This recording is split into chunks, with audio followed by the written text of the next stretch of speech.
Okay, so let's create our new project. I'm here in the Epic Games Launcher. I'm just gonna go here to the library and you will see that all the projects that I have. I will just click launch here. If you don't have this, you just need to click the plus icon and choose the engine version that you wanna use. In my case, I'm just gonna use the 5.1 version. So let's click launch and it will load a little bit the launcher. So you will see here a window where it's just basically loading stuff. It's not gonna take much. So once it's finished loading, you will see a window where you can select which kind of template you want to use for your projects. In my case, I want to use games here.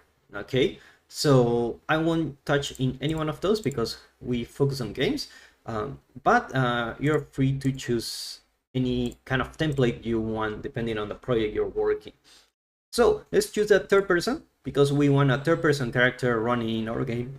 And let's just rename this project my tutorial, I don't know, traps, something like that, okay? And we don't need to check anything for now. Let's just click create and we're good to go.